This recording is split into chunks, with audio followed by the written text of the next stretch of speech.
What if everything you're chasing is not actually what you need? Not the grades, not the success, not the version of you that looks impressive from outside. What if the thing you've been calling not enough was not actually the problem? What if the real achievement is peace? Not the kind of peace that comes after everything works perfectly, but the kind that stays even when things are going south. Because most people don't realize this. You can be successful and still feel mentally exhausted. So the real question is not, how far am I?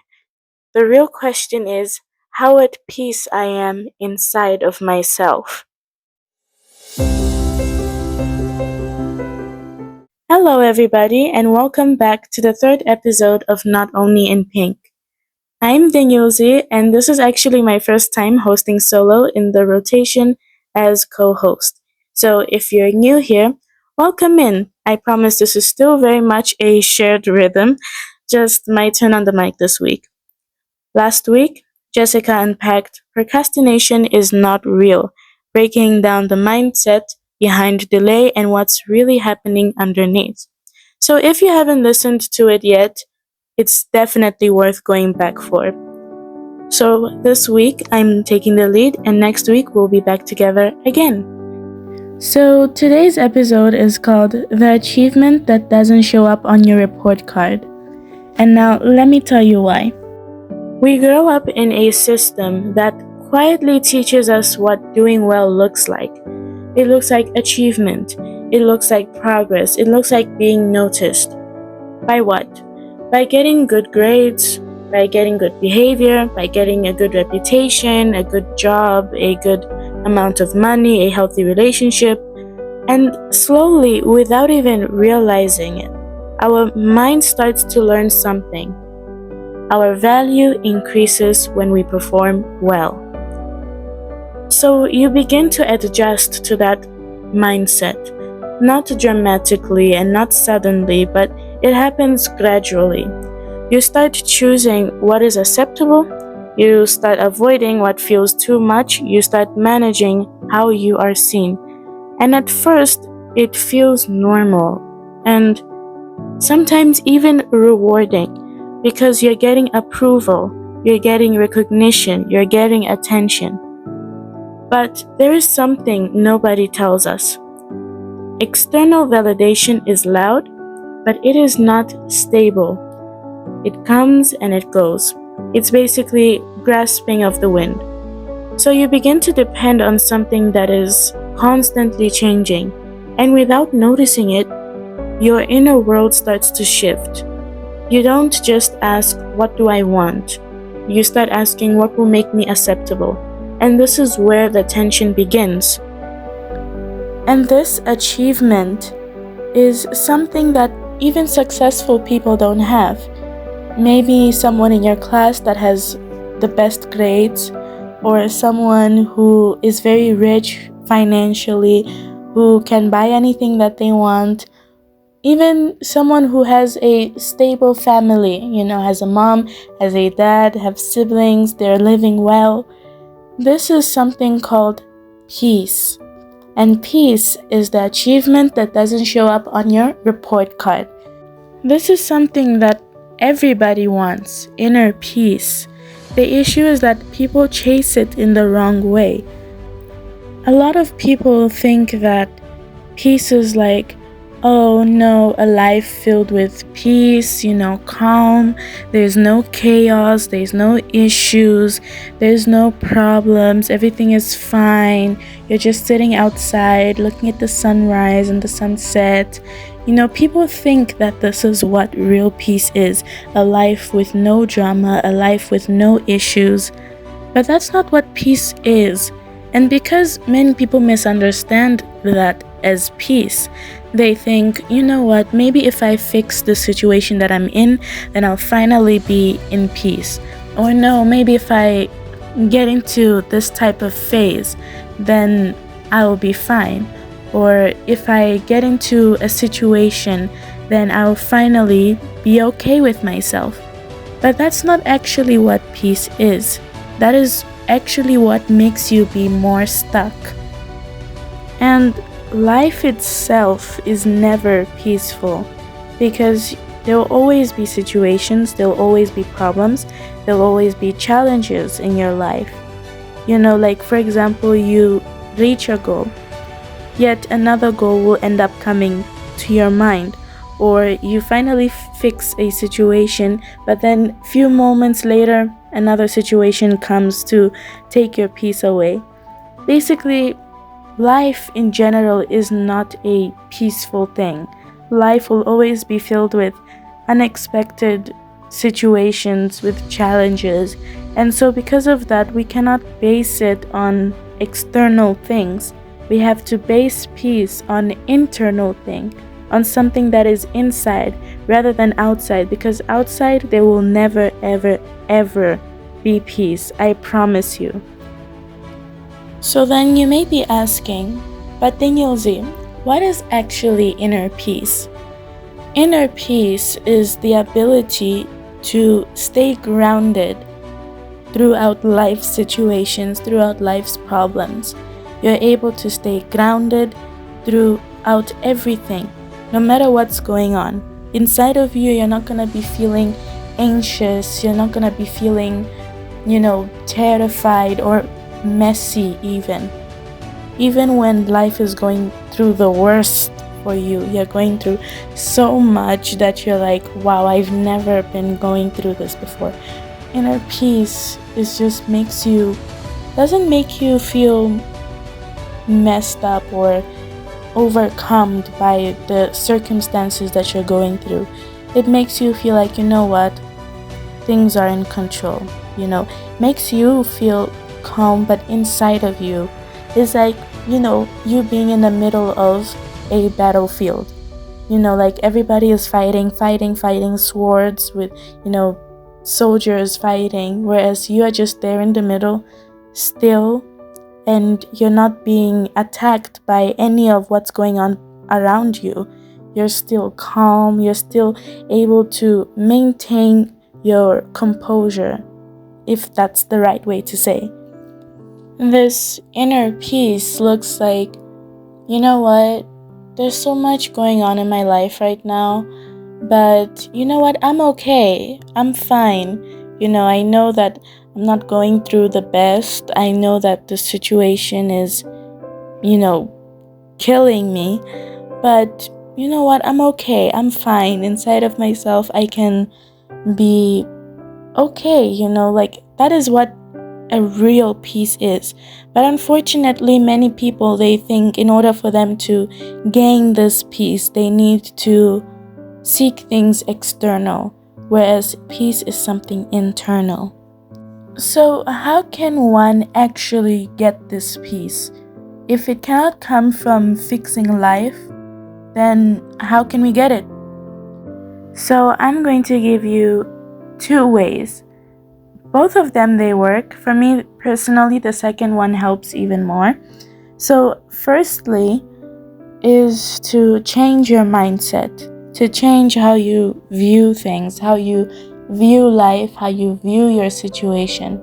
For example, 2 girls, they are in the same school, in the same class even, yet both of them failed in a math test. Person A can be like, oh my gosh, I don't know what's going on, what's gonna happen with me. My parents are gonna get so disappointed. I'm gonna lose this, I'm gonna lose that. I will get grounded. This will happen to me. My gosh, this is such an embarrassment. Basically, person A is already going through a whole spiral, a whole, anxiety crisis in their mind. They're already viewing everything in a terrible and bad way. Now with person B can be like, oh, this is rough, this is bad, I should have tried harder, I should have studied harder. But you know what? As much as this is very difficult, let me next time study hard. Next time I'll use another study method. Next time I will seek more help from the teacher. You see, both of them, they went through a loss externally. They both went through external issues. Yet, when it comes to internally, they viewed it in different ways. That is how to change your mindset. Basically, view things differently in a more positive way. Of course, you're still gonna, be upset and disappointed with yourself for the test or whatever situation. Doesn't have to be specifically a test, but you have to view it in a more positive way, in a more positive mindset, in the side of it. Like, you know what? At least I learned something from it. Now, the second way that one can achieve peace is through God. You see, you'll be going through so many issues and crises in your life, but having peace through God makes you have that assurance that you are not alone, that you are not carrying it by yourself. So not only will you be viewing it in a positive mindset, but inside of you, you will be rest assured, God's got this. You basically have that trust that no matter what I'm going through, I know that I have my Lord and Savior who is with me. You receive that assurance. You basically get to surrender whatever you're going through, whatever, problems and issues. You get to surrender it to Him because He is the Prince of Peace that Isaiah spoke about. This type of peace is even more grounded. It's even more deeper because we know that this peace belongs to God. Because unlike the peace that is external, or even this thing of changing your mindset, these things can be temporary. These things, they need like self-management, whereas the peace that comes from God is something that is everlasting, something that is eternal, that's something that will never stop, it will never end, because He lives forever. This is why Isaiah said that His peace shall reign till the end. So now we are moving on to the biblical concept and deeper meaning of our topic. So I have 2 verses with me to share with you all today, and the first one is Matthew 11 verse 28. It says, "Come to me, all you who labor and are heavy laden, and I will give you rest." So in this verse, Jesus is inviting anyone who feels overwhelmed to come to Him. It's personal, gentle, and it's not forced. He's basically saying, you don't have to handle everything alone. I'm here. Now when He says, you who labor means being tired from trying your best constantly, feeling worn out emotionally, mentally, or even spiritually, carrying a lot of responsibilities or worries. This includes every kind of struggle. It's not just only physical work. And this verse is not just for those who are struggling with finances, with problems at home.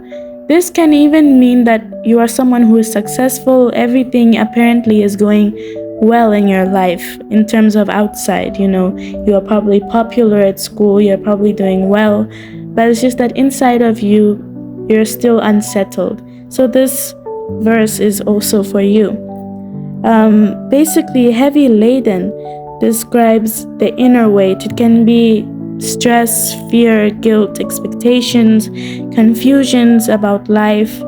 Here, Jesus promises peace in your heart, relief from pressure, comfort when life feels messy, the sense of not being alone. It's not about removing problems, it's about giving you strength and giving you peace while facing what you're going through.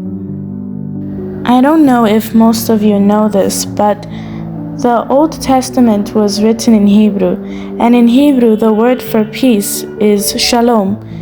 In today's world, you usually hear shalom as a greeting, But it also has a deeper meaning than just a greeting of peace be unto you.